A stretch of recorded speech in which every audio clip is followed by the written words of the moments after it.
I look at it a few points. I mean, one way, the problems with, while FINRA's done a very good job of regulating broker-dealer transactional processes, best execution, sales practices, the issues of the bulletin board has not really been with parties that FINRA regulates, which is issuers.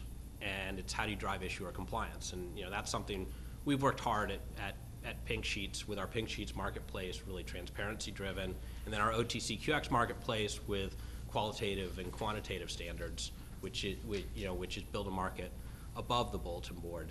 And but on the side of, I mean, it's an interesting process because FINRA is getting out of the issuer business, but then they're actually saying, oh wait, we want to become the SIP for this marketplace when there's already a highly functioning SIP, which is a non-exclusive SIP, is Pink Sheets.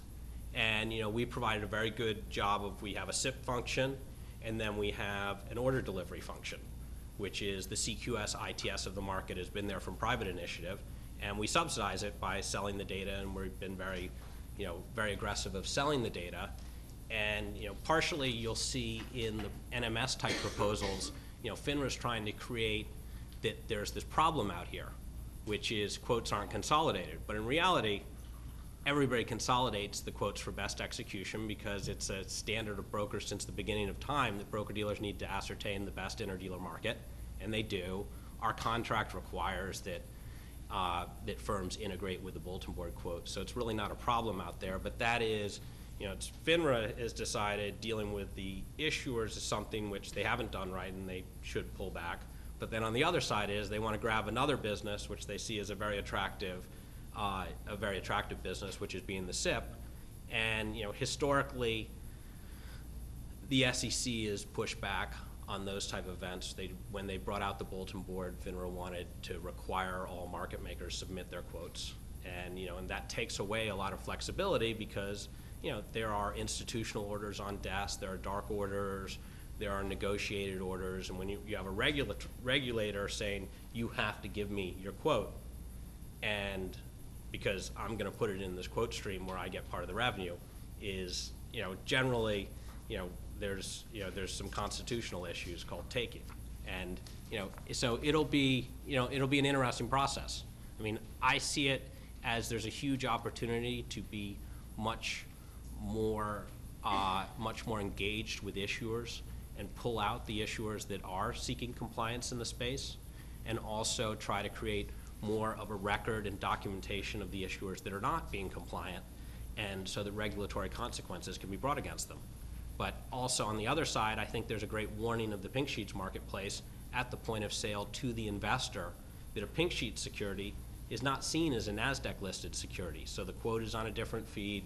There's a better warning. We segment our market by the amount of disclosure available. I don't expect FINRA to do that as part of their SIP duties, but that's really important information for an investor to know whether there's current information or whether a security has a skull and crossbone because the promoters behind the security have been thrown in jail in Canada, and there's a seats trade order in Canada, which we put up. So. But I'm kind of surprised that FINRA, I'm kind of surprised of you guys' view of what the bulletin board is. I mean, I kind of viewed it as part of transparency services. I mean, it is not an issuer venue, it is a dealer quote venue. And an issuer can't get their stock listed there, only dealers can list, through 15C211 a stock on the bulletin board. And to me, it is a public facility. It is where all the dealers put their quotes so that there is transparency in the marketplace in terms of what the best market is. And I'm sort of kind of a little confused by what the bulletin board will then be in the future. I mean, will we see some sort of 15C211 amendment, or will the SEC get rid of that rule and make it or allow it to be an issuer listing venue? And so I think that will be certainly an interesting development either way.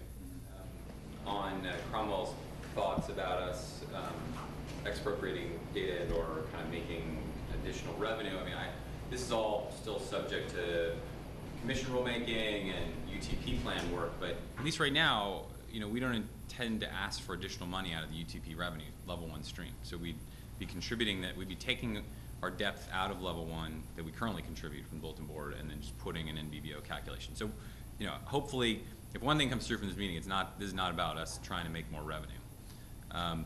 Second of all, you know, we have a 15 Cap A statutory obligation to ensure the efficient collection, consolidation, and dissemination of quotes in the over-the-counter market.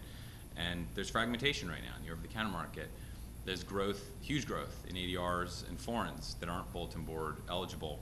And actually, Matt, I think this goes to your point too, is that, you know, our concern is that our 15 Cap A obligation starts to become threatened. The greater fragmentation enters the OTC equity market, and right now we see it fragmenting pretty dramatically. And then finally, on 211, at least right now, the plan would be these would all still be interdealer quote systems. So it's fully subject to 15C211. FINRA would continue to do 15C211 processing. It would just be authorized for, you know, other systems other than the bulletin board. And then if the bulletin board becomes an issuer listing venue, you know, that's kind of more of a commission issue.